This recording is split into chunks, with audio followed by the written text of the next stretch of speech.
Antes de comenzar, me voy a permitir leer una breve semblanza del ponente que nos acompaña el día de hoy. El día de hoy nos acompaña Joel Martínez Hernández. Él es licenciado en Economía, es director general, visor financiero y cuenta con una consultoría independiente. Ha tenido diferentes puestos en torno al tema financiero. Entre ellos, ha sido gerente de análisis fundamental del mercado de acciones, subdirector de análisis de mercado de dinero y cambios. También ha sido director de la redacción de negocios y finanzas en tiempo real y en la proveeduría de información económica y financiera en tiempo real para Insofel. Actualmente, desde 1999 hasta la fecha, es autor de la columna semanal En el Dinero, en la sección de negocios del Diario del Reforma, y también comentarista de finanzas en el matutino de W Radio. Licenciado, buenos días, gracias por estar con nosotros. Gracias. Voy a conectar la presentación. Y adelante. Para terminar con una recomendación, como dice ahí el título, de qué hacer o para fortalecer el patrimonio puede ser un patrimonio personal o puede ser un patrimonio institucional o corporativo. Necesitamos casi siempre, no casi siempre, tener una idea o estar al tanto de lo que pasa, a nuestro alrededor y básicamente lo que pasa en los mercados financieros. No es muy difícil si se tiene un poco de hábito de lectura de, de, de algunas noticias económicas y financieras, ¿no? Es importante casi siempre para nosotros, para los mexicanos, saber qué pasa con Estados Unidos, que no solo es nuestro vecino geográfico, es nuestro principal socio comercial, que prácticamente desde los años 90 es exclusivamente o es el socio más importante, ¿no? Tenemos prácticamente el 85% del comercio con ellos. Sabemos que también hay una gran relación en cuanto a la migración de muchos mexicanos que ya viven allá y que la economía regularmente se mueve en función de lo que sucede allá. Digo, es muy importante. Ahorita las elecciones en Estados Unidos traen muchos dolores de cabeza en el mundo, entre ellos México. Mucho de lo que se dice en un proceso electoral, siempre he dicho que se debe tomar con relativa calma. Sé que hay nerviosismo, sé que se llevan al extremo muchas cosas que se hablan, pero falta que se hagan. No es la primera vez que nos enfrentamos a una elección estadounidense en donde podría ganar Donald Trump. Ya lo conocimos del 2016 al 2020 como presidente. No nos fue tan mal. Digo, sí, dice muchas cosas, nos amenaza, pero al final siempre terminamos arreglándonos con el gobierno estadounidense y con los empresarios estadounidenses. Que es bien importante saber, yo le tengo más atención, sin quitar el dedo del renglón de las elecciones, eh, a lo que pasa en Estados Unidos, que tiene que ver con nosotros y que tendría que ver con cosas de los patrimonios que tenemos aquí, no porque estén en riesgo, sino para saber qué hacemos para obtener la mayoría de los beneficios. Estados Unidos es un país, siempre recuerdo que es el 25% del mundo, de lo que se produce en el mundo, el 25% de lo que se consume en el mundo. Es un país muy grande territorialmente. Esto es importante porque Europa, Japón, Reino Unido, que podrían hacerle la competencia en la parte occidental, son países pequeños o regiones pequeñas en el caso de Europa. Y también es un país que tiene hegemonía, eh, hegemonía tecnológica. Siempre ha llevado la batuta de las grandes revoluciones tecnológicas y las grandes revoluciones industriales, cuando menos del 1900 para acá.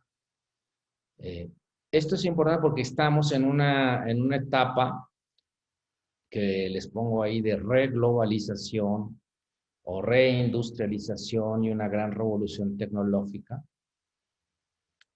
Esta reglobalización se debe a, después del COVID, de esta pandemia que causó el cierre de todos los países, de las economías del mundo, todos nos acordamos, paralizó la actividad económica.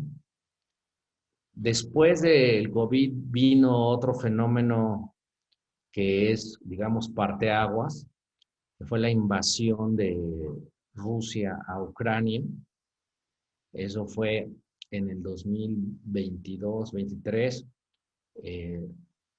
Obviamente dividió al mundo en cuando menos dos grandes polos, ¿no? Lo que es Rusia, China, de alguna manera la India, que juega en dos partes, y creó una crisis global de precios de materias primas, porque Rusia es un gran productor de petróleo, de gas natural y de muchas materias primas más, que regularmente abastecía a Europa, que dejó de abastecer o que se trabó el abastecimiento y creó una gran burbuja de precios, un aumento de la inflación. Esto, pues así que tiene que ver con México mucho, porque lo que ha hecho Estados Unidos desde el 2020, 2021, la pandemia fue en el 2021, la guerra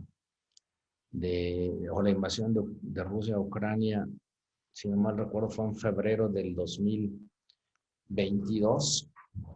Lo que se dio cuenta Estados Unidos, el gobierno de Estados Unidos, las clases hegemónicas de Estados Unidos, que se conocen como el establishment, es que la globalización de las cadenas de producción no son tan buenas, ¿no? O sea, no conviene porque no las puede controlar. Hay que acordarnos que China era o sigue siendo cada vez menos, juega un papel muy importante en las cadenas de las manufacturas de Estados Unidos, pero Estados Unidos sabe que ya no controla ese segmento de la producción que está instalado en Asia, básicamente en China. Entonces ha decidido, esto desde hace como un año y medio, traer a Estados Unidos y a México y a Canadá, que son el bloque de América del Norte, lo que pudiera traerse en los próximos meses y años y reindustrializar Estados Unidos, crear las empresas o llevárselas ahí. Esto es lo que se conoce como la reglobalización. Es un fenómeno que está partiendo al mundo en la historia. Nosotros estamos del lado de la cancha de Estados Unidos, o sea, somos una parte de América del Norte, muy chica, y hay una gran revolución tecnológica. Eh, ya no solo son el Internet que fue desde los 90s y los 2000s y los teléfonos inteligentes, que son los que conocemos, que tienen alta memoria para guardar datos, que pueden realizarse conferencias desde ahí. Muchas cosas que antes no se conocían. Eso es una revolución tecnológica. Está apareciendo la inteligencia artificial, que son básicamente la revolución de que se puedan hacer muchos procesos sin la participación del ser humano. Esto obviamente significa que quien desarrolle la inteligencia artificial, quien haga la revolución tecnológica, pues va a ser un país en donde el crecimiento económico va a ser mucho más alto en donde la economía va a tener más productividad, que eso es importante. Bueno, eso va a suceder en Estados Unidos para acabar pronto. Y es un fenómeno del que estamos viviendo, yo creo que 2023, 2024, y vamos a seguir viéndolo los próximos 5 a 10 años. Esto es importante porque significa que, ahorita le digo, ¿qué significa para las tasas de interés? Significa que toda esta tecnología, en todo este proceso de reindustrialización, de reglobalización, lo está dirigiendo el gobierno estadounidense, vía desarrollar infraestructura, dar subvenciones a las empresas que se están trasladando a Estados Unidos, etcétera. Entonces esto es importante porque viene una era en la cual Estados Unidos va a tener volúmenes de deuda muy grandes, va a colocar deuda muy grande y eso significa que va a tener tasas de interés más altas. Entonces, igual en México va a haber tasas de interés más altas. Una forma de ver lo que ha venido sucediendo es esta gráfica,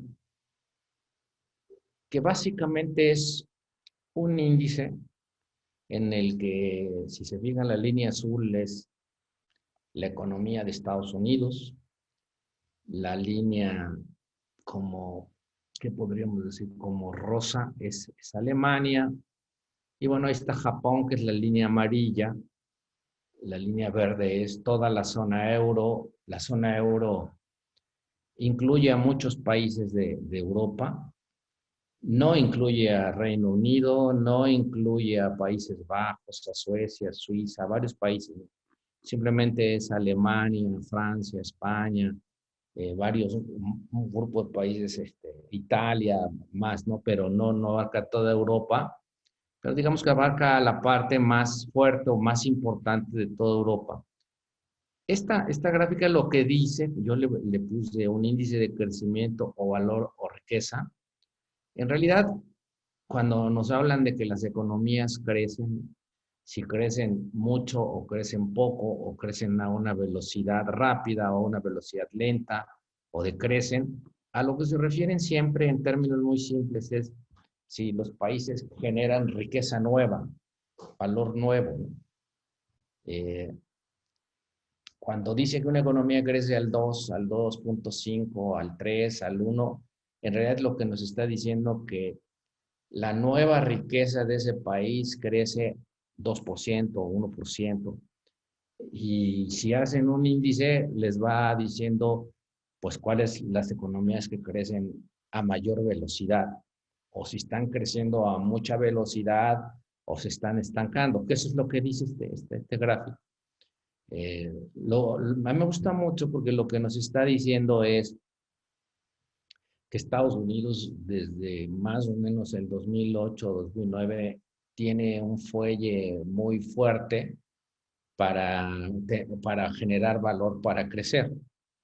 Si a eso le agregan que Estados Unidos, como lo mencioné al principio, es un país muy grande, vamos, es el 25% del mundo, pues está creando una gran cantidad de valor, de riqueza y es una economía muy, muy, muy fuerte. Eso, aunque muchos dudan ahí, va a terminar beneficiando la economía mexicana. Nosotros tenemos un vínculo al nivel de la producción, básicamente con las cadenas manufactureras. El ejemplo que casi siempre conocemos y siempre uso es el de los automóviles. Eh, las compañías estadounidenses tienen procesos no solo de armado, sino de producción, de agregar valor en México. O sea, y las empresas japonesas o las empresas alemanas, automotrices, coreanas, porque hay coches que se llaman Kia, de marca Kia, que son coreanos, se instalan en México algunos, otros en Estados Unidos, y tienen para poderle exportar los coches a Estados Unidos requieren de respetar las reglas de lo que es el Tratado de Libre Comercio con Estados Unidos, o el TEMEC, es decir, que estén instaladas en México, que tengan empleados mexicanos, tienen también condiciones en cuanto a los salarios y todo. En realidad, lo que estarían diciendo es que debe de estar dentro del bloque de América del Norte. Pues por eso digo que nosotros, a la hora que se articule toda la reindustrialización de Estados Unidos, una parte, aunque sea pequeña, nos toca a nosotros nos beneficiaremos de eso. Y esto es dentro de la economía que más fuerza muestra, ¿no? Y que más valor agregado crea, y no solo por la velocidad, sino por el tamaño del país, ¿no? Esto siempre lo debemos tener presente. ¿Por qué crece la economía de Estados Unidos a esa velocidad? Ya lo venía platicando desde el principio. Hay un cambio de lo que vivimos del año 2000 al año 2020 más o menos, que es cuando había una globalización, había una integración. China estaba de una manera pacífica, Rusia estaba también integrándose de una manera pacífica, no había los conflictos que hoy vemos de guerras, no existían trabas a nivel global que pudieran hacernos pensar que las industrias podrían estar entrelazadas en procesos globales del mundo sin que hubiera problemas. Después vinieron los que ya platiqué, y hay un giro en la política de Estados Unidos, lo que pongo ahí. Ahora, yo creo que estamos entrando a un mundo, a una nueva era de polos de desarrollo. Yo les llamo polos de desarrollo. Básicamente va a estar Estados Unidos con América del Norte, hegemonizando Estados Unidos, básicamente. Nosotros somos, como somos colaterales a ellos. Y luego están todos los países alrededor de China. China tiene mucha conexión con países como Vietnam, como Australia, Nueva Zelanda, con todos los países sudamericanos, ¿no? Brasil, Chile, Argentina, eh, Ecuador, Colombia, todos esos países eh, están claramente integrados al ciclo de la región de China, ¿no? Aquí es bien importante, siempre comento que todos los que vivimos en Latinoamérica, la mayoría, pues tenemos en común que estamos en la misma región, la mayoría hablamos español, la mayoría somos cristianos o católicos en su mayoría, y la mayoría nos gusta el fútbol, pero no tenemos economías integradas entre nosotros, ni tenemos el mismo, digamos, centro alrededor del cual giramos. Nosotros giramos alrededor de Estados Unidos, como lo decía. ¿Qué produce Argentina? Básicamente Argentina produce soja y produce carne de res y carne de cerdo, y básicamente se lo vende China. Lo mismo sucede con Brasil, lo mismo sucede con Chile. Chile produce básicamente cobre, y la mayoría se lo coloca o se lo vende a China. Pues es bien importante saber eso, porque los destinos de cada país son diferentes, ¿no? Entonces, a nosotros nos importa en la medida en que aquí está Estados Unidos y está en un proceso en el cual va a ser una economía que va a estar ligada a América del Norte, y que va a buscar vender todo lo que produce América del Norte, y particularmente ellos, fundamentalmente ellos, hacia el resto del mundo. Y del otro lado está China, que además está haciendo una unión de comercio, de algo que le llaman los BRIC de Brasil, eh, Brasil, Rusia, India y Sudáfrica, y varios países ahí, ¿no? Esta zona se ha ido integrando, y por el otro lado va a estar Europa, con zona del euro y los demás, que se ha ido rezagando. Y eso es lo que vamos a ver. Entonces, quizá por eso es más importante que nosotros entendamos qué sucede en Estados Unidos, ¿no? Por eso lo insisto. El dato ya más contundente es justamente esto, este, este- esta grafiquita que si le explicamos de manera sencilla no se nos vuelve un dolor de cabeza. En realidad, las barras lo que dicen es si la economía creció, aquí referido a Estados Unidos, o la economía decreció, que son los de color rojo, ¿no? En realidad, si se fijan qué es lo que me interesa hacia el final, la economía de Estados Unidos cayó muy poco en el COVID, que es 2020, con su economía, la logró levantar gastando mucho dinero, dando eh, seguros de desempleo muy altos para que la gente tuviera dinero y consumiera. Vino la recuperación y lo importante ha empezado a crecer a una velocidad muy fuerte. ¿Por qué digo que es una velocidad muy fuerte?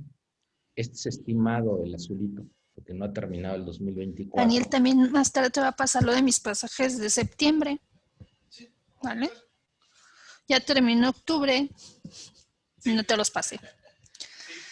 Por ahí alguien está hablando y le pone mute a su... Bueno, esta es la economía de Estados Unidos. Ahora, ¿por qué digo que crece fuerte? Está creciendo al 2.5, al 2.9, al 2.8, porque lo que llaman el potencial de crecimiento de Estados Unidos es alrededor del 2. Entonces está creciendo muy por encima de su potencial. Y además debemos recordar que lo que dije al principio, Estados Unidos crece y es una gran base, que es el 25% del mundo, les dice que crezca casi 3% cada año, se va reproduciendo muy rápidamente.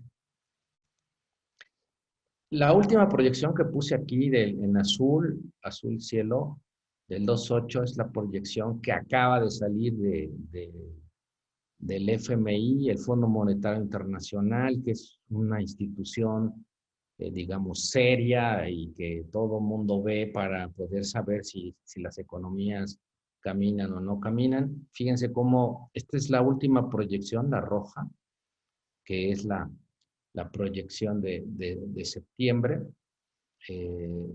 cómo ha venido desplazando hacia arriba su proyección de crecimiento, ¿no? Otro dato son estos, eh, yo sé que a veces son un poco, ver y decir, ¿qué quiere decir eso? Para que son índices que se hacen, en este caso los presenta el Financial Times, los hacen varias universidades estadounidenses y organismos empresariales.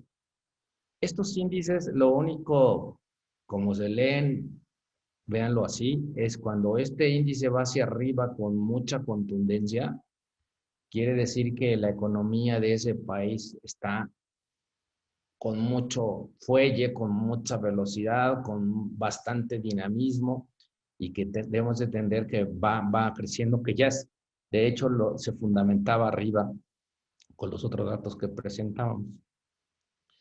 Ahora, en sí mismo, que poner ahí Estados Unidos solito, dice, bueno, pues está en 10, va muy bien. Si lo razonamos comparándolo, por ejemplo, es el mismo índice, digamos, de fuerza de la economía, nada más que aquí está el total o el mundo, digamos. Fíjense, mientras Estados Unidos viene con una fuerza de 10, si midiéramos todas las economías del mundo, tiene una fuerza de solo 5. Entonces, lo que quiero concluir es que está sobresaliendo la fuerza de la economía estadounidense.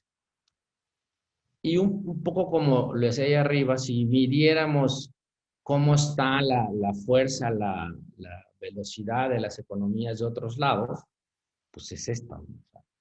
Francia y Alemania son dos países que están en franco estancamiento y caída. Cada uno merecería una explicación, ¿no? Entonces, siempre que a mí me hablan de Europa, porque habla mucha gente de quererse ir a vivir a Europa, le digo, bueno, Europa, si no hacen algo por redefinir, reorientar su modelo de crecimiento, pues yo creo que la van a pasar mal algunos años y se darán cuenta y tendrán que hacer algo. Como el caso de Alemania para mí es así como emblemático, porque siempre lo conocimos como un país con mucha fuerza, con una industria manufacturera de alta tecnología vigorosa. Bueno, pues ahora está en un periodo de básico redefinición, estancamiento o caída. Digo, yo no dudo que los alemanes son lo suficientemente como sociedad para reorientarlo, tendrán que hacerlo en los siguientes años. Pero sí me interesa que vean esto, vean la debilidad, ¿no?, de las demás economías. Y si van y ven, por ejemplo, el caso, les decía, de las economías que vimos aquí en la gráfica anterior, son economías de Europa, pero de la zona del euro. Este es Reino Unido. El Reino Unido, saben que abarca países juntos, ¿no?, que son Inglaterra, Escocia, Gales, Irlanda. O sea, es un conjunto de países que están ahí juntos. Eso es el Reino Unido, no solo es Inglaterra, ¿no? Está en una situación, creo que mejor que Alemania, que Francia, pero de ninguna manera logra el dinamismo que tiene Estados Unidos. Y Canadá, que tiene un país chico, Canadá, chico no de territorio, es un territorio muy grande y es un país eh, eh, muy moderno. Yo digo que cuando uno va, son como gringos, buenas personas. Está bastante chico, me refiero porque su economía es más o menos del tamaño de la de nosotros en cuanto a valor de riqueza, ¿no? Estados Unidos es 20 veces más que nosotros, para que nos demos una idea.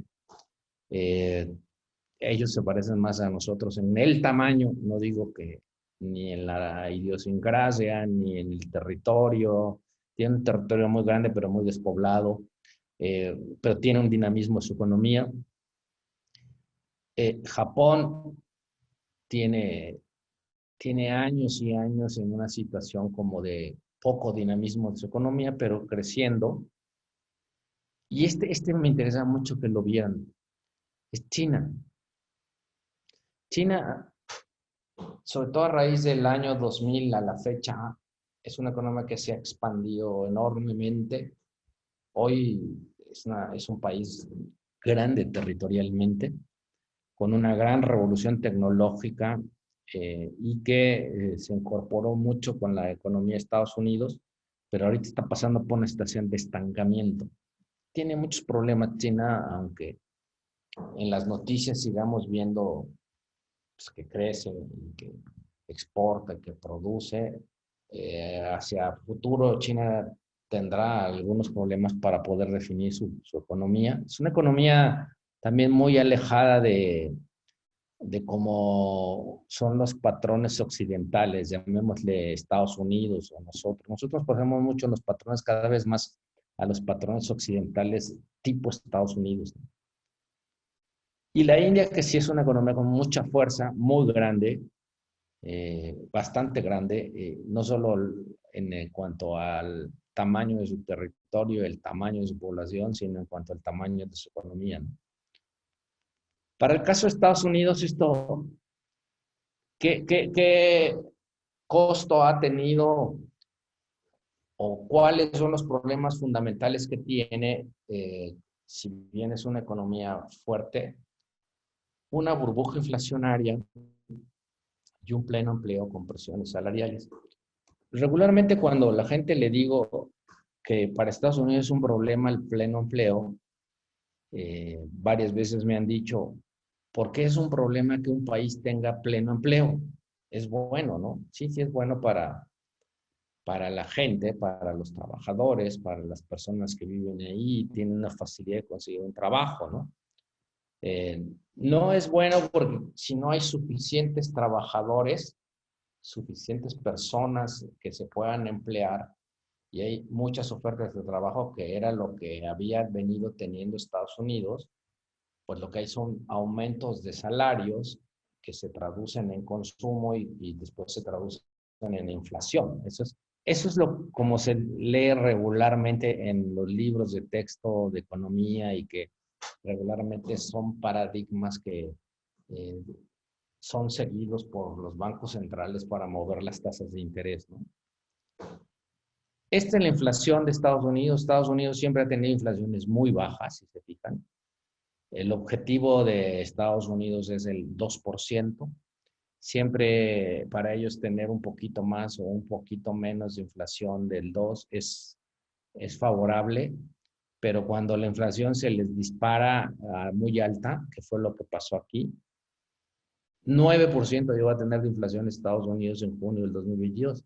Esta inflación de Estados Unidos se debió básicamente a la pandemia, al COVID, los resultados del COVID. El COVID fue en el 2020. Si recuerdan, cuando cerraron la economía, fue marzo del 2020, cuando nos dijeron que teníamos que ir todos a la casa y que iba a trabajar allá. Todos. ¿Qué pasó ahí? Pues regularmente las personas, todos consumíamos solo alimentos, ropa y cosas, mercancías, pero obviamente no había servicios, es decir, no había teatros, no había espectáculos, no había viajes, todo esto que es una parte importante de la economía.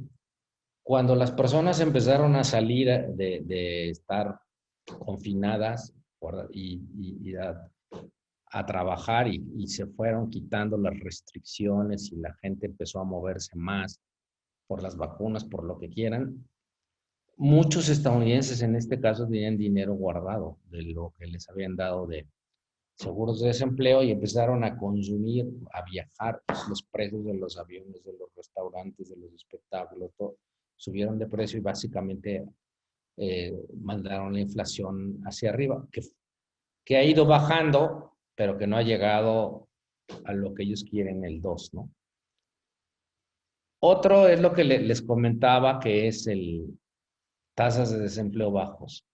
En Estados Unidos es la economía donde mejor funciona la teoría que enseñan en las escuelas de economía. Es la economía que más tiene los patrones de comportamiento. Entonces, es necesario que exista una tasa de desempleo razonable, que puede estar cercana al 4.5, si no es que el 5, para que siempre haya una cantidad de personas desempleadas, que tienen seguros de desempleo allá, por cierto, y que estén como dispuestos a contratarse y eso haga que los salarios crezcan de una manera moderada, no muy arriba de la inflación. Así funciona la estructura del pensamiento de los economistas y de los bancos centrales, y así funciona todo lo que nos dicen porque estudio economía en las escuelas, en los libros de texto sobre cómo hacer que una economía funcione de una manera estable, eso es lo que se... Bueno, pues la tasa de desempleo en Estados Unidos llegó a ser muy baja. Esto básicamente significa lo siguiente, o sea, todas estas estadísticas de Estados Unidos son, digamos, importantes. Estados Unidos llegó en marzo del 22 a tener 2 ofertas de trabajo, o sea, 2 posibilidades de que alguien trabajara frente a un desempleado que había en el mercado. O sea, era tan fuerte el crecimiento, tan fuerte la demanda, tan fuerte las necesidades de hacer actividades que no había suficientes personas. De hecho, ahí es bien interesante que podrá quejarse Trump de la inmigración o Kamala Harris, ahora que dice que es la candidata del Partido Demócrata. Pero los estudios han mostrado que la inmigración a Estados Unidos, la entrada de personas a Estados Unidos, la llegada de personas, no solo de personas descalificadas, sino personas calificadas, es muy favorable para ellos. No hay suficientes estadounidenses que hayan estudiado ingeniería o suficientes para estar trabajando en los hoteles o en los campos agrícolas, o es más, hasta de jardineros. Esto viene porque en alguna ocasión un amigo que vive en Tucson, me decía que no encontraban, solicitaba que le fueran a cortar el pasto y actividades de jardinería, y la empresa a la que recurría le decía, pues no puedo porque no hay quien lo haga, ¿no? O sea, falta gente de trabajar. Fue en estos tiempos en que había, obviamente, eso es lo que yo menciono, que representa un problema, porque si no existen personas, cada vez que quieras contratar a alguien, te va a cobrar más y más, y hay un momento en que ya no es negocio para quien realiza la actividad por los altos salarios y porque además en algún momento el incremento de los salarios que se pagan se refleja en mayor consumo. Eso lo vivió Estados Unidos como está aquí, ¿no? Esta gráfica me gusta mucho porque nos dice mucho más, ¿no? La línea roja son las ofertas de trabajo que había en Estados Unidos. Fíjense, en el 22, como veíamos de arriba, había muchísimas ofertas con pocas personas o pocas personas desempleadas, que la línea verde. Y miren cómo ya se va cerrando. Obviamente vas a llegar a que sea una la persona o un poco menos para poder regular los salarios. Visto así, como no hubo lo que veíamos en el 22, muchas personas para poder trabajar, los incrementos salariales son muy altos. Son por encima de la inflación, demasiado por encima de la inflación. Entonces, eso es inflacionario. Es casi de libro de texto que cuando la inflación, como vimos en la gráfica, llegó al 9 o iba subiendo del 6 al 7 al 9, y cuando las faltas de mano de obra eran muy, muy fuertes, como vimos en las gráficas ahí por 2022, y por lo tanto los salarios eran muy altos. La herramienta, que esto aquí empieza a aterrizar a la parte financiera que se utiliza, es las tasas de interés. Suben las tasas. Estas son las tasas de interés del Banco Central estadounidense. Fíjense, venían casi de 0 y las pusieron en 5.50, relativamente rápido. Esa herramienta la usan porque con ella, ¿qué hacen? Bueno, hacen, al menos en Estados Unidos sí funciona así, aumentas el costo del crédito, el costo de usar dinero en financiamiento. En Estados Unidos es muy fácil, o hay demasiado acceso o mucho acceso de las familias a comprar cosas a crédito. Entonces, compran automóviles, compran casas, compran muchos bienes a crédito. A medida que las tasas suben, el crédito sube, y entonces tienes que desembolsar mucho más dinero de tus ingresos para pagar el servicio financiero, pues vas reduciendo el consumo de las cosas con el crédito. Bueno, como vieron también atrás, regresamos un poquitito,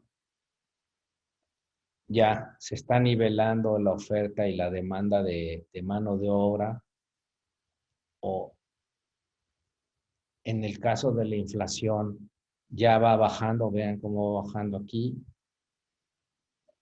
Hipotéticamente, digo hipotéticamente porque supondrías, o casi seguro en Estados Unidos por eso, es porque las tasas de interés empezaron a ejercer una presión por para que no se consuma tanto y por lo tanto que se bajen los precios. Pues ya viene el ciclo de baja, vino una baja.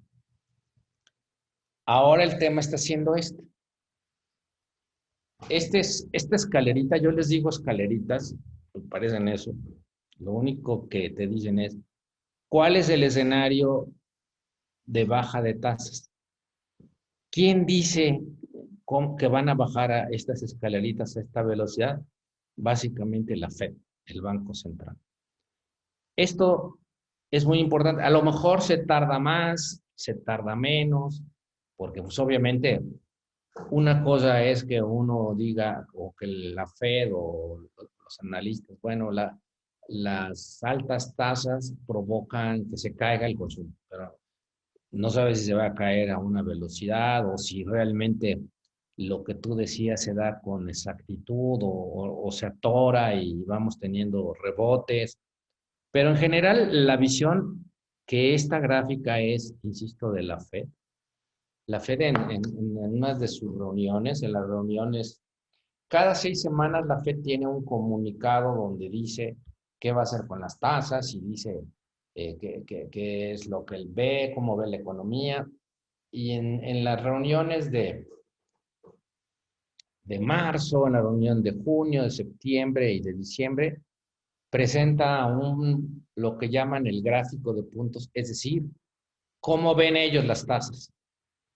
En septiembre, que es el último, en diciembre presentará otro, además de bajar 50 veces la tasa, dijo, la voy a bajar en noviembre, la voy a bajar en diciembre y las voy a ir bajando cada trimestre. Eso es lo que puso. Entonces, esto es una información interesante porque lo que te va diciendo es, bueno, vas a llegar a un punto en donde las tasas van a ser del 3 o del 2.75 y estaban en 5.50, ¿no? O sea, ya no te van a pagar, entonces a lo mejor ahí vas a ir diciendo, bueno, para asegurarme una tasa, si no necesito del dinero, vamos, no requiero que la inversión, que el patrimonio sea líquido, pues compro bonos de largo plazo, ¿no? Y aseguro tasas altas y a lo mejor me quedo con tasas del 4 cuando están en 3, ¿no? Entonces, esa es la lógica. Así está Estados Unidos, es muy importante porque nosotros no nos podemos hacer muchas cosas si no pasan en Estados Unidos. Eso es una realidad, ¿no? En México, obviamente, hay un patrón más o menos parecido al de Estados Unidos. Obviamente nosotros no somos la economía tan poderosa, tan dinámica, y no tenemos la revolución tecnológica que ellos tienen y todo esto. Más bien por eso siempre arriba comparo a Estados Unidos con los europeos o con el Reino Unido o con Japón, con países que pudieran tener un desarrollo más compitiendo a los Estados Unidos, que no es así, ¿no? O a lo mejor con China.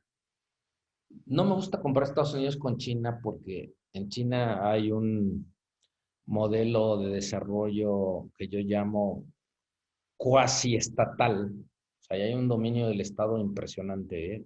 Impresionante. En Estados Unidos también, como dije, el gobierno empuja la industrialización, pero en China empuja todo, controla todo. Entonces, no me gusta compararlos por eso. En México, igual, venimos de una inflación alta. Esta es la inflación en México. Así como vimos la burbujota de Estados Unidos, aquí también vivimos esta burbuja. Hagámosle caso a la línea roja, que es la de inflación general, es decir, que abarca todo lo que mide un índice de precios que saca una institución que se llama el INEGI.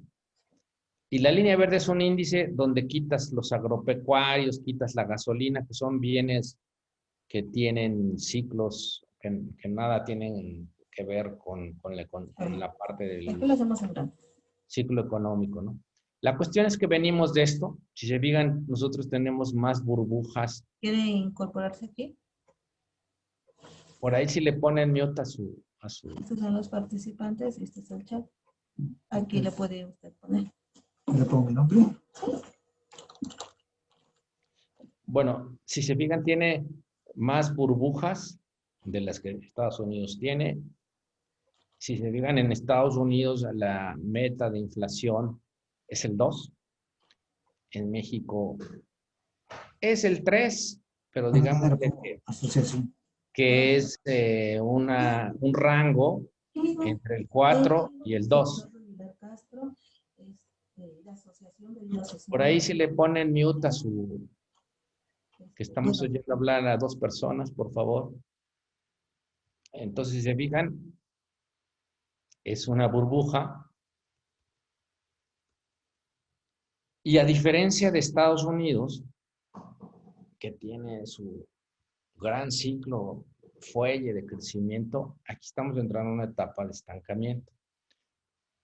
Hablemos de estancamiento más que de recesión, porque no hay un cuadro recesivo. Digamos que el crecimiento se ha venido enfriando. Esta es cómo ha venido comportándose el PIB. O sea, a qué velocidad viene creciendo cada trimestre. Si se fijan, cada vez es menor. Cada etapa tiene una explicación de por qué crecemos a una velocidad mayor a veces y a una velocidad menor. En el caso de México, ¿no? Igual que en Estados Unidos. Este es el índice parecido al que vimos al principio de Estados Unidos, de que veíamos una línea azul creciendo a una velocidad muy fuerte. Este es el de México. Toda proporción guardada, hablo, ¿no? México, insisto, debe ser como que, sí, como, si no una 20ª parte, una 18ª parte de lo que es Estados Unidos. O sea, Estados Unidos es 20 veces más de nosotros en cuanto al valor de su economía. Entre 18 y 20 veces más grande, para que se den una idea, ¿eh? O sea, del tamaño de la economía. No es ningún problema. La economía de Canadá, lo dije, se acerca más al valor, el valor, no al territorio ni nada de nosotros. Rusia tiene una economía más o menos del tamaño de nosotros, aunque ya viendo qué producen, cómo producen y lo que tienen en cuanto a infraestructura, pues hay diferencias, ¿no?, entre los países. Nosotros somos una economía quizá 5 veces la de Argentina, o cuando menos unas 8 veces la de Chile. Estas cosas son importantes porque hay que dimensionar para que sepamos la importancia de cada país y sepamos dónde está orientado y de qué depende los movimientos de sus variables, de las tasas y de las monedas y demás, ¿no? Porque a veces se habla indiscriminadamente como si fuéramos iguales todos, ¿no? Iguales no somos, somos diferentes por la estructura que tenemos. Este es México, si se fijan, el hoyo, yo le llamaría así, o la caída de la economía mexicana fue mucho más profunda que la de Estados Unidos. Eso tiene también una explicación, ¿no? A veces dicen que la caída fue menor que la de... fue más grande que comparándonos con otros como que la de Chile o que la de Brasil. Depende qué se haya hecho en el COVID. Ya dije que Estados Unidos agarró dinero, emitió deuda del gobierno y le pagaba seguros de desempleo altísimos a la gente, aunque no trabajara, para que siguiera consumiendo. Por eso tiene una deuda espantosamente alta. Chile, por tomar un ejemplo, también usó muchísima deuda. Y además, Chile lo que hizo, porque a veces me lo he puesto de ejemplo y le digo, bueno, Chile lo que hizo fue agarrar las AFPs o las cajas de ahorro, que son las AFORES, son igualitas a las AFORES de México, a los fondos de pensiones de México. Agarró el dinero de ahí y la mitad o más de la mitad se los dio en efectivo a las personas. Entonces ahora Chile tiene un problema porque no hay dinero para los pensionados. O sea, se lo consumieron.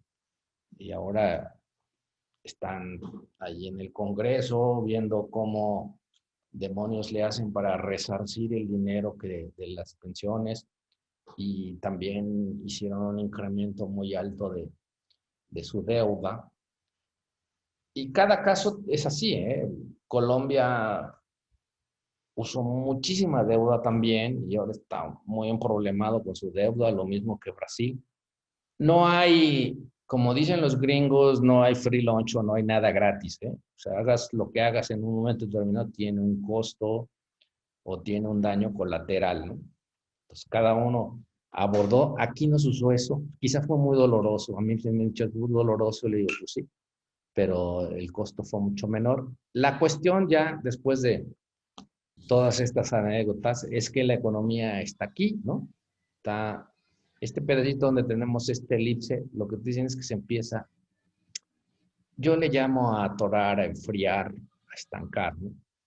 Hay quien dice que recesión, eso no es una recesión, es una economía que está atorada y que necesitas bajar las tasas de interés y necesitas tomar varias medidas para poder reactivar la economía y volverla a ser dinámica. Visto hacia adelante, esto es hacia atrás, vimos las gráficas de cómo el PIB viene cayendo y si ves en cuanto al fuelle va estancándose. En las proyecciones, digamos, de Banco de México, que es el Banco Central, hace una encuesta con, con las corredurías, con los consultores económicos y demás, y les pregunta eh, cómo consideran que va a crecer la economía, en este caso en el 2024. Y su encuesta es mensual, entonces fíjense cómo viene de que creíamos que iba a crecer 2.40 la economía este año, el PIB, y viene, baje, baje, baje, y estamos casi un poquito abajo de 1.50. Entonces, te dice que las expectativas no son buenas, ¿no? Y esto es para el caso de 2025, viene para abajo. Así como revisé los Estados Unidos, lo que decía del PIB, y en Estados Unidos lo subió, aquí lo bajó. Entonces bajó a 1.5 del 2.2 para el 24 y 1.3 desde el 1.6.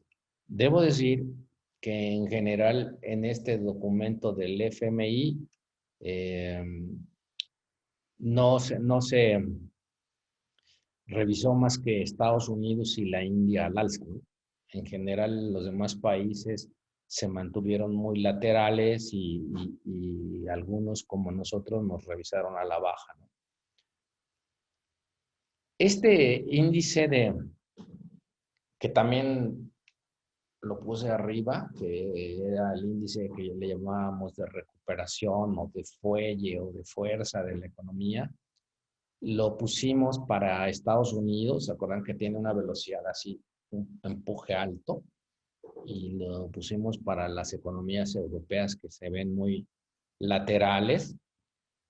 También hay para todos los demás países, ¿no? En este caso puse el de México, si se fijan, es muy lateral, con tendencia a deteriorarse, que ya vistos los datos anteriores, pues dices, es lógico, ¿no? Es una economía que se está estancando. Para darnos una idea, puse de economías, digamos, parecidas o cercanas a nosotros, para no compararnos con Estados Unidos, ni con Europa, que está peor que nosotros en cuanto al fuelle, que no es mal de muchos, consuelo de tontos, pero es para que tengamos un mapa de las cosas. Esta es la de Sudáfrica, que es una economía que siempre la ponen como comparable con México en cuanto al tamaño, o como le dicen, emergente, una economía emergente. Este es Brasil, está un poco mejor que nosotros. Este es Argentina. Argentina está pasando por problemas fuertes. Vamos, es una economía que se está tratando de recuperar, reinsertar, reciclar, hundida. La palabra es esa, hundida. Tiene también toda una historia del por qué está ahí, ¿no? El actual gobierno está tomando decisiones muy fuertes, atrevidas, riesgosas, pero Argentina siempre es un país que ha estado metido en problemas de hace ya más de 30 años, ¿no? Problemas serios, no luego los que vemos aquí. Y el caso de México ha sido igual, ¿no? O sea, casi todos los países, si los vieran, llámese el Banco Central Europeo, el Banco de Inglaterra, el Banco Canadiense, el Banco Australiano, si quieren de nosotros, el Banco Sudafricano, el Banco brasileño, el Banco chileno, el Banco colombiano, tienen una figura así, porque vamos, todos venimos de las burbujas inflacionarias del COVID y las burbujas inflacionarias de la guerra o la invasión, porque no es una guerra, es una invasión. Bueno, es guerra, pero producto de una invasión de Rusia a Ucrania. Y que disparó los precios del petróleo, de la gasolina, del trigo, porque Rusia es un gran productor de granos, igual que Ucrania, ¿no? Ucrania incluso es un gran productor de acero. Entonces, en el momento en que empieza el conflicto, pues se paralizan las proveedurías y mientras ves de dónde las compras y demás, Rusia era el principal abastecedor de gas natural a Europa y mucha de la electricidad se producía con gas natural. Entonces, pues los precios de la electricidad, los precios, todas esas historias, quizá se llevaría un rato platicándola, pero nos da idea de por qué pasan estas cosas, ¿no? Son disrupciones, digamos, de choques, les llaman los economistas.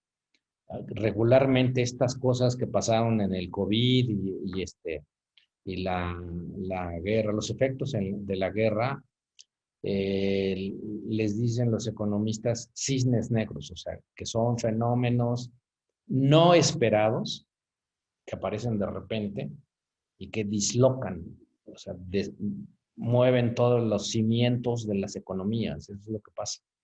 Bueno, esto es México, llegó hasta 11.25, igual que Estados Unidos ha empezado a bajar, igual que Brasil, igual que Chile, igual que muchos, unos bajan más, otros bajan menos, pero de acuerdo a sus condiciones, pero este es el fenómeno. Entonces hemos tenido 3 bajas. Las fechas que están aquí son las fechas donde hay un comunicado. Como dije que en Estados Unidos también hay un día en donde anuncia qué va a hacer con la tasa, cómo la ve, cómo está la economía. En México hay igual y en todos los países hay igual y todos los bancos centrales actúan igual. Hay ciertos patrones de comportamiento. Entonces estos días son cuando se dice el comunicado y entonces dicen si dejan la tasa de referencia en 11, en 10, ahora está en 10.50, la bajan y cómo la ven, ¿no? Cómo ven la inflación, cómo ven la economía y demás, ¿no? Hacia adelante, estas son las fechas donde hay comunicados. 14 de noviembre, 19 de diciembre y los demás caen en el 2000. ¿Qué se espera? Esto. Bajamos del 11 al 11, 10.75, estamos en 10.50 y yo creo que vamos a llegar al 10 al fin de año. ¿Qué se espera el año que entra? Esto. Esta escalerita. Al 8. Puede ser el 8, el 8.25, 8.50, 7.50, pero que va para abajo, va para abajo.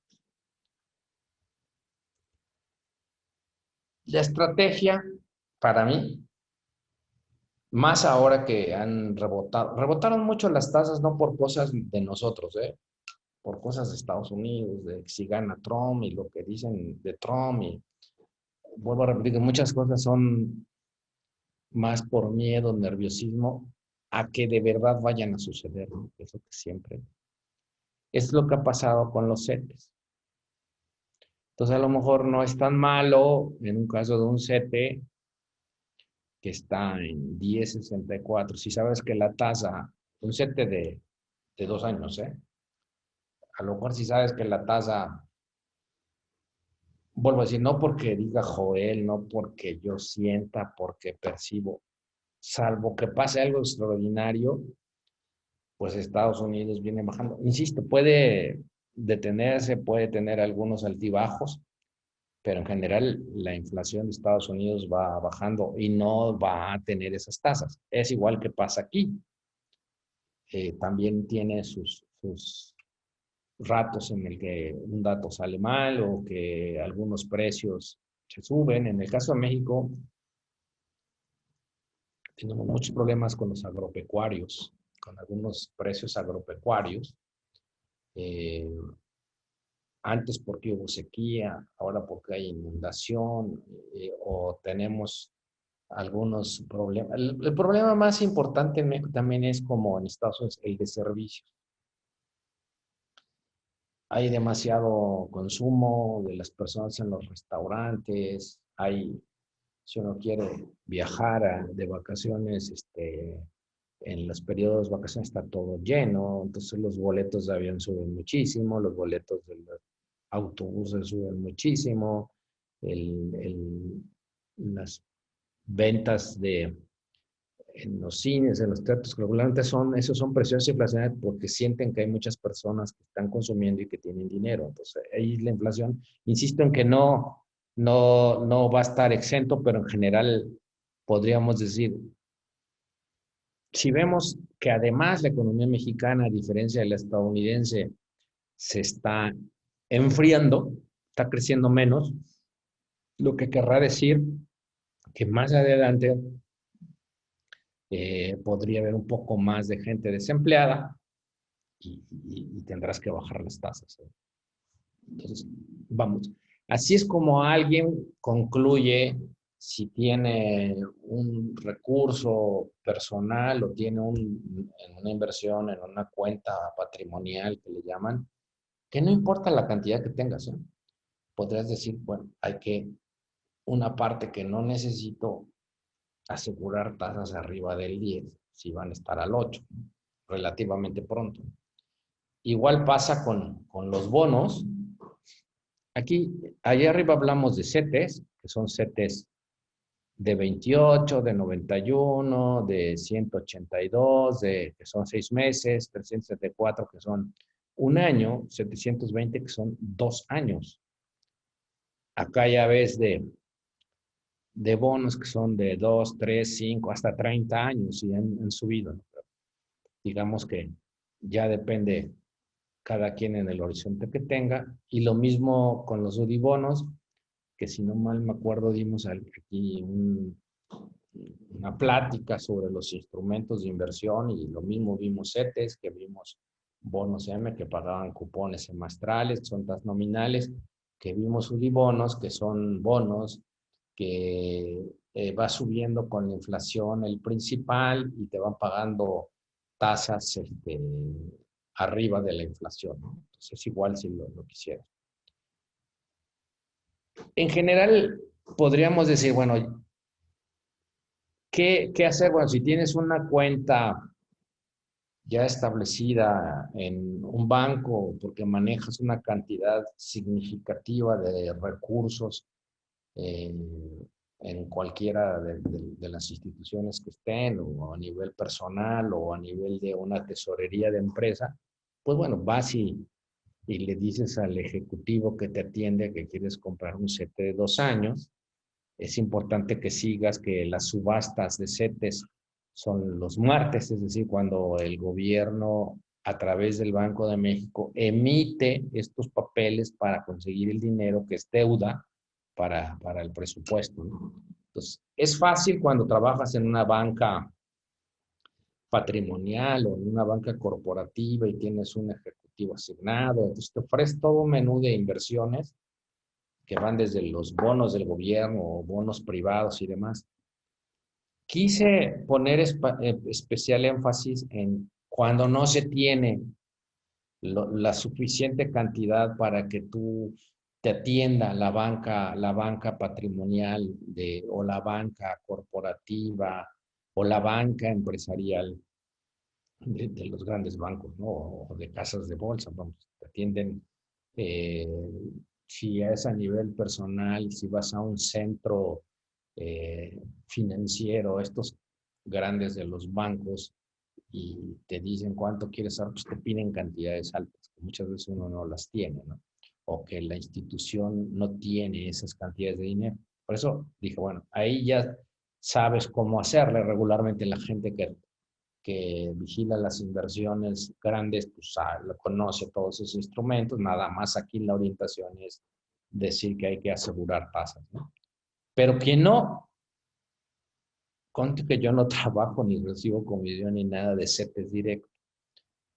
En CETES directo les reciben desde 100 pesos, acabar pronto. 1,000 pesos, 2,000 pesos, 5,000 pesos, 10,000 pesos, 20,000 pesos.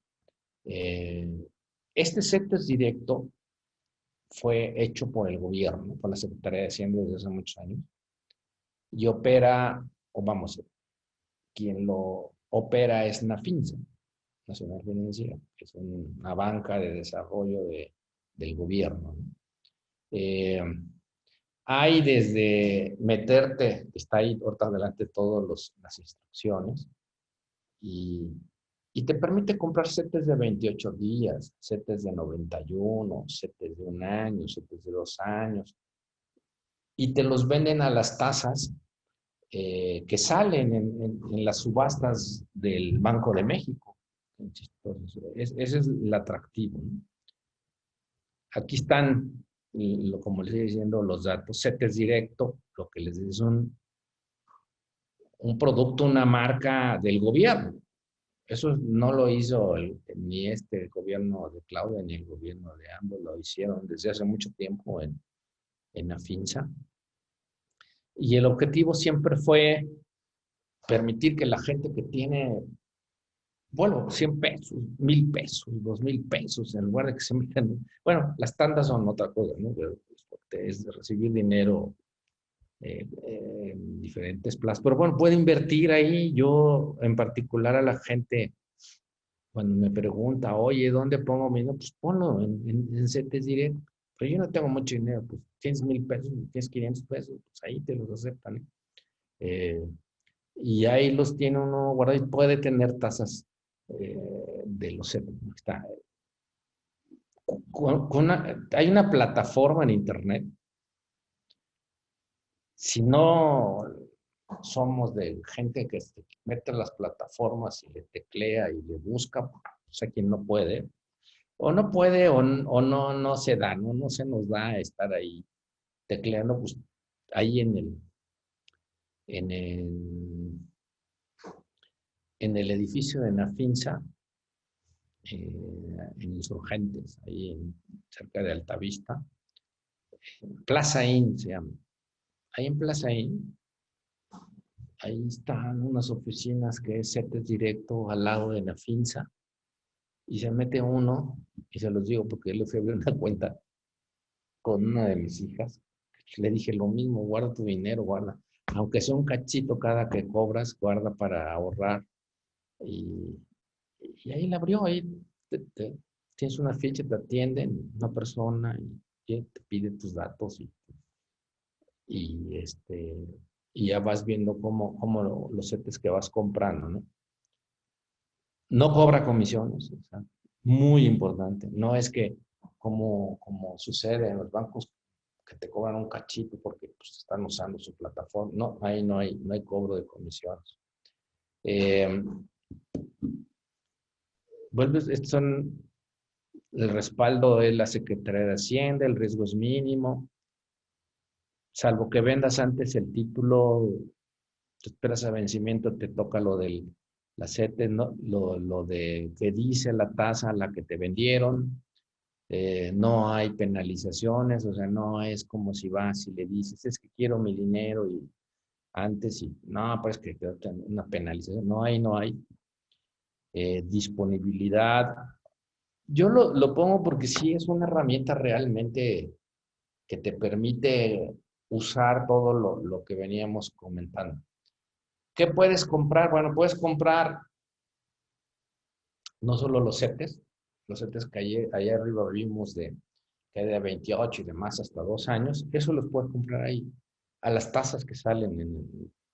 Puedes comprar unos bondes que también que tienen tasas flotantes. Puedes comprar lo que vimos arriba, los bonos M. Puedes comprar, y tú, como persona física, digo, lo que tienes que es tener, si valen 100 pesos cada título, pues puedes comprar un título. Esto Esto existe en Estados Unidos también, ¿eh? O sea, en Estados Unidos la gente puede, común y corriente, comprar treasuries directamente.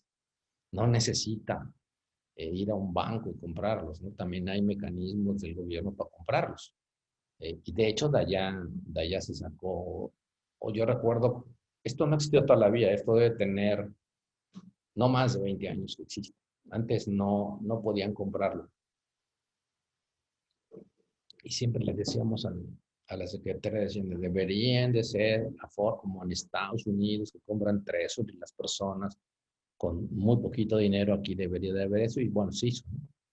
Igual hay, de ahí obviamente te promueven los fondos de inversión de la FINSA, que son fondos líquidos, pero en general el atractivo es que tienes requisito, que tienes la posibilidad de comprar los grandes instrumentos con el dinero que tengas, ¿eh? Por eso, si tenemos una institución eh, que no maneja tesorerías grandes, pues ahí está, es un instrumento fácil. Los requisitos, puedes abrir tu cuenta en línea, insisto, si no nos gusta estar ahí con podemos ir, eh, bueno, pueden ser mayores de 18 años, el INE, el CURP. Si hay una cuenta bancaria, ¿a qué se refiere? No se refiere a una cuenta de inversión, se refiere a una cuenta como una cuenta de nómina, por ejemplo. Porque ya nadie cobra con un cheque, ni cobra con, bueno, debe de haber, pero, o con una, o en efectivo. La mayoría de las empresas, en las instituciones, los pagan con una cuenta de nómina, o si tienes una cuenta de depósito. ¿Por qué necesitas esa cuenta? Porque no vas a llevar el dinero ahí y lo vas a depositar, ¿no? Sino simple y sencillamente cuando ya está dada de alta tu cuenta, transfieres el dinero de la cuenta a la que abres y con eso compran tus CETES. Igual, cuando quieres vender tus CETES, los vendes y te los depositan en esa cuenta. Por eso se necesita una cuenta bancaria, ¿no? No es de cuentas de inversión, es una cuenta donde puedas mover el dinero para depositarlo para que liquiden los CETES que compraste, o cuando se vencen tus CETES o los vendes, porque puedes venderlos sin que venzan, te depositen el dinero ahí. Eso es la verdad. Bueno, insisto que aquí se menciona que todo puede ser en línea, que es como ahora. Casi todos tenemos una cuenta y tenemos una app de un banco, y ahí está el dinero y ahí le depositan a uno el sueldo, o ahí le depositan a uno los pagos, y de ahí uno paga infinidad de cosas, le transfiere dinero a otras personas, de ahí paga uno todo lo que se puede pagar con una cuenta, ¿no? Entonces, básicamente, todo el mundo sabe que tiene un número de cuenta de un banco, una clave con B grande, que es, no me acuerdo si son 11 o 12 números que identifica a la persona con el banco, y para que sea exactamente sin margen de error la transferencia que le estás haciendo para pagar. Entonces, se requiere. Eso se puede hacer como mencionan aquí, electrónicamente, o vamos, por internet, lo que quieran. Insisto, se puede ir y uno ir aprendiendo ahí con la persona o el ejecutivo que lo atiende, y le va guiando con los papeles que necesita y le va abriendo la cuenta y va conectando la cuenta que tenemos con la cuenta para donde van a entrar las compras de los CETES, bonos y demás. Y después ya se hace automáticamente y vamos aprendiendo a hacerlo automáticamente. Ahí les mando la presentación, ahí está la forma de entrar, como el ABC, ¿no? Hay otra opción, yo la pongo porque también es de acceso seguro y puede ser fácil de hacer.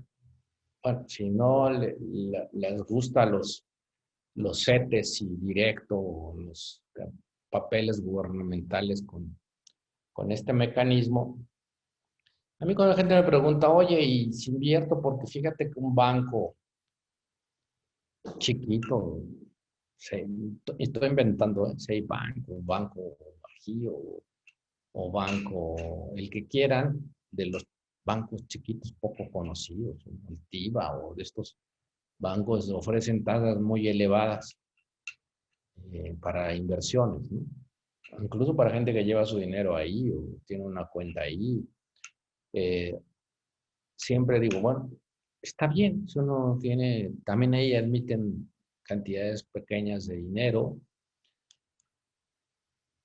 Solo los montos sí los deben de cuidar, sobre todo si son instituciones que tienen más dinero, porque la seguridad de invertir en esos bancos, porque qué tal que quiebran, que existen, ¿eh? Acaba de quebrar no hace mucho banco FEMSA. Bueno, existe el seguro bancario y es importante saberlo.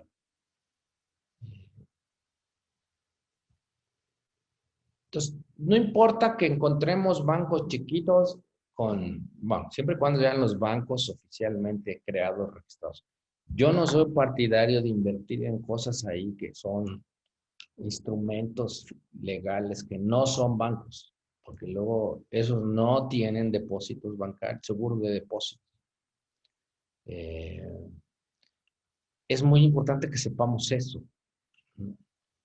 Cuando tú inviertes en algo que no es un banco, el riesgo que corres, por más alta tasa que veas ahí, es que quiebre y no te regrese tu dinero. Hay N ejemplos de eso, ¿no?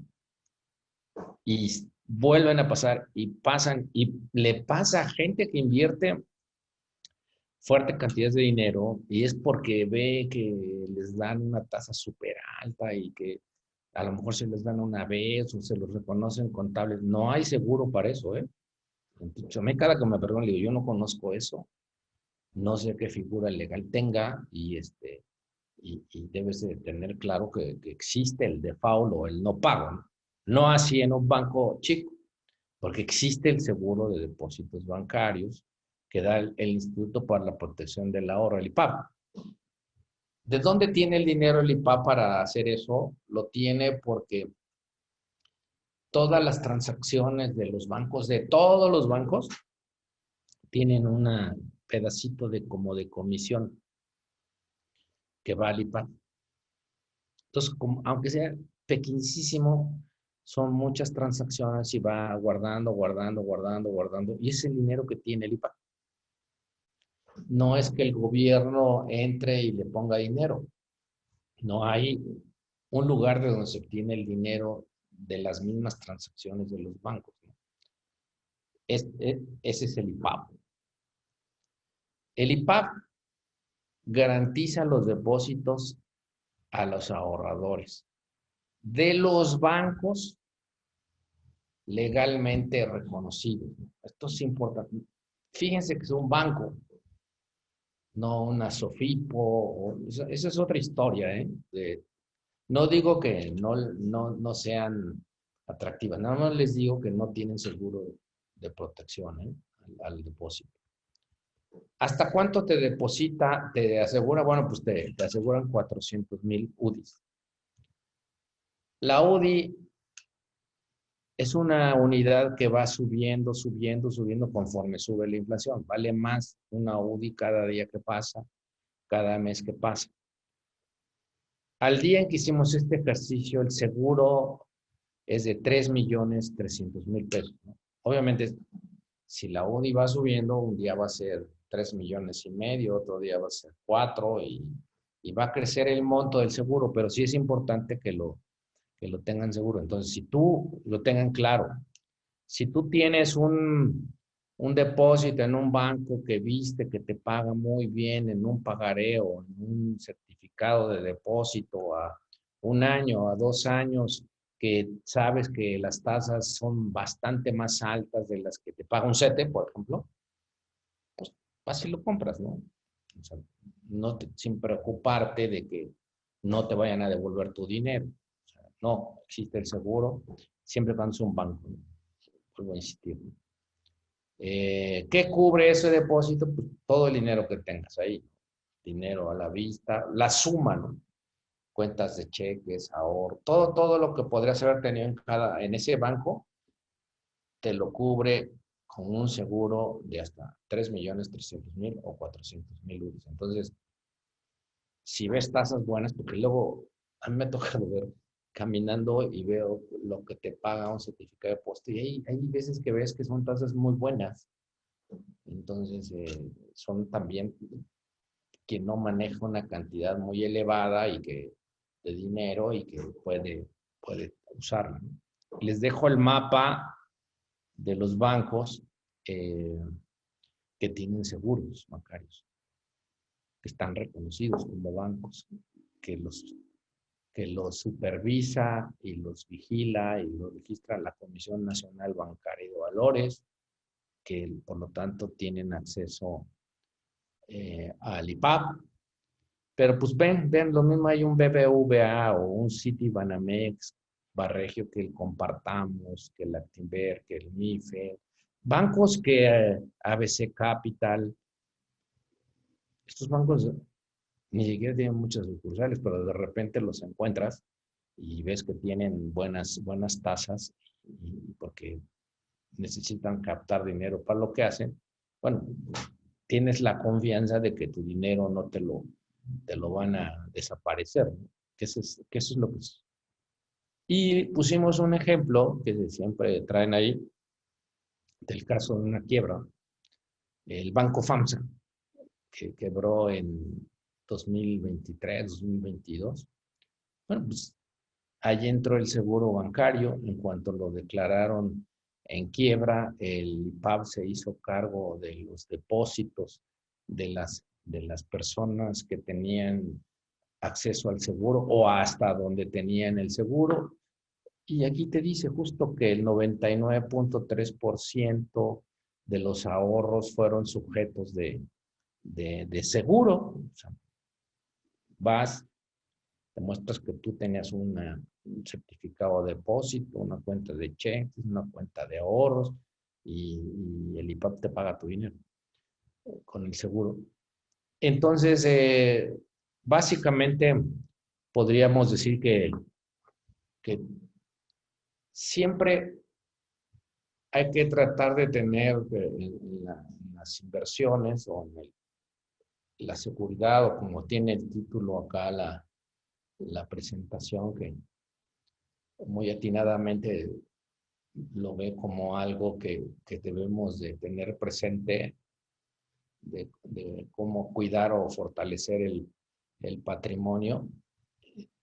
Insisto, es tratar de tener una serie de juicios, que bueno, en este caso siempre habrá la posibilidad de presentarles las actualizaciones de lo que se ve o cómo se ve o para dónde va, y no ser así. No estamos diciendo que vamos a invertir entrando y saliendo de una inversión muchas veces, ¿no? Simplemente ya es muy claro, como ahorita lo veían, que viene a la baja la tasa de interés. ¿Y por qué viene? Pues bueno, creo que muy difícilmente no tendrías por qué no asegurar una tasa de largo plazo. Pues por eso es eso. Este es básicamente el comentario. Me gustaría dejar tiempo para ver si hay preguntas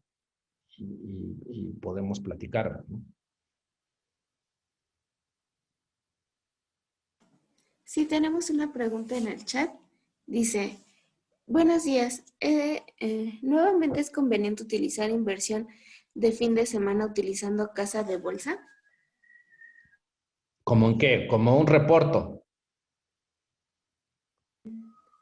Bueno, esto deduzco que se refiere a que si tenemos en una tesorería. Insisto, no solo es para una tesorería, está para una persona. El dinero el viernes y va a pasar sábado y domingo y lo invertimos por 3 días, sí. Hay que fijarse en la tasa, por cierto, en la tasa, que la tasa no sea muy alejada de cómo está la tasa Banjico. Es más, hasta, fíjense, por ejemplo, todos tenemos, insisto, una cuenta de nómina. La mayoría de los bancos, uno le pagan lo que le pagan y ahí deja el dinero muchos días. Hay bancos como el BBVA que tiene un montón de cuentas de nómina y por lo tanto él recibe mucho dinero que se queda estacionado varios días, que para ellos es dinero que usan, ¿eh? No es un dinero que está ahí, lo usan diario, hacen una consolidación bancaria. Yo cuando trabajé en la tesorería de un banco, ¿qué hacíamos? Está uno ahí, entonces todos los bancos tienen sus sucursales que están divididas por regionales, están regional noroeste, regional norte, regional centro, que concentran todas las sucursales bancarias. Entonces, saben cuánto dinero ese día se les quedó en cuentas. Entonces lo tomas y lo usas para, si se requiere, para fondear los créditos, lo que se requiere. Entonces, dinero que es costo barato de captación de los bancos, ¿no? Digo, ahí está, te lo asegura el banco, ¿no? Pero en términos prácticos, el banco opera con ese dinero, ¿no? O sea, en la consolidación bancaria, ¿no? Entonces, ¿a qué va todo esto? A que en una misma cuenta de nómina, muchos de ellos, si van a la sucursal, tienen forma, te dicen que no tengas tu dinero ahí a la vista por seguridad, sino que hay una parte que la tienen guardada, pero también tienen una opción de que el dinero que no estás usando puedas tenerlo en un fondo, que aunque no te pague la tasa de los CETES, te pagan, y que a la hora que un fondo líquido que lo requieres, lo puedes volver a pasar hacia la ventanilla en donde puedes disponerlo en un cajero, lo puedes disponer en un transfer para otra cosa. Siempre hay que buscar, si somos algo lógicos, la manera en que el dinero te dé algo con las herramientas más eficientes, ¿no? No importa, en el caso de dinero que tiene uno, luego uno le pagaron, en el caso de uno, un dinero y ahí lo deja, pues no, hay que buscar que existen ahí opciones de tenerlo en un fondo del propio banco, líquido, es decir, que en las 24 horas lo puedes disponer. Entonces, cosas de esas, ¿no? Hay mil cosas ahora con las apps que tiene uno de los bancos. La otra vez yo necesitaba transferir dinero a España, 500 euros para pagar unas cosas. Entonces voy y lleno una ficha en la sucursal y cuando me doy cuenta me cobraban por hacerlo, vamos, transferir, tomarme el dinero aquí de mi cuenta y ponérselo a la otra persona, en este caso era Barcelona, en euros. Bueno, dicen que no te cobran la comisión por el lado del tipo de cambio, pero te cobran 1,000 pesos por cada transacción. Entonces, tú le dices, no, ¿cómo crees? Me dice, mira, es muy fácil. Lo que debes de hacer es dar de alta en tu app la posibilidad de que hagas transacciones internacionales y te cobran la mitad cuando tú lo haces electrónicamente, ¿no? Porque acá, si lo haces yendo a la sucursal, tratando con un cajero, llenando un formato, es más caro, curiosamente. Entonces, son cosas que uno tiene que aprender.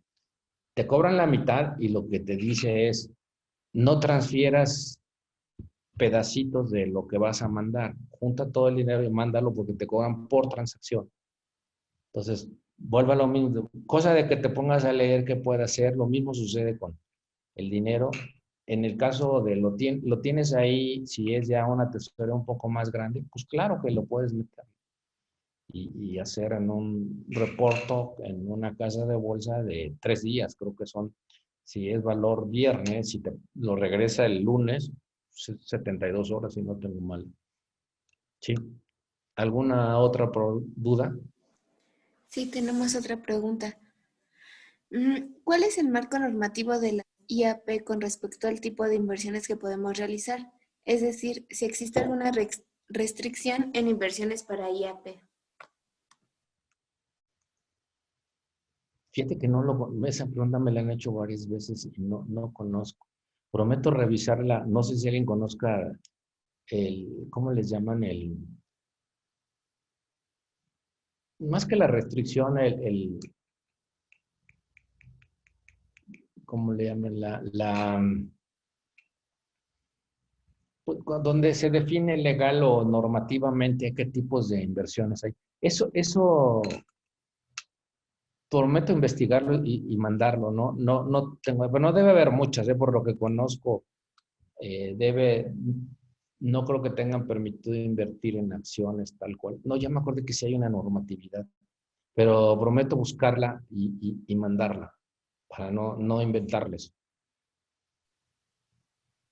Gracias. Si alguien tiene alguna otra duda o pregunta que desee hacerle al licenciado, ya se ha encendido su micrófono o bien colocándola por el chat para así darle lectura. Al parecer ya no tenemos dudas, licenciado. Me voy a permitir compartir la pantalla. Uh-huh.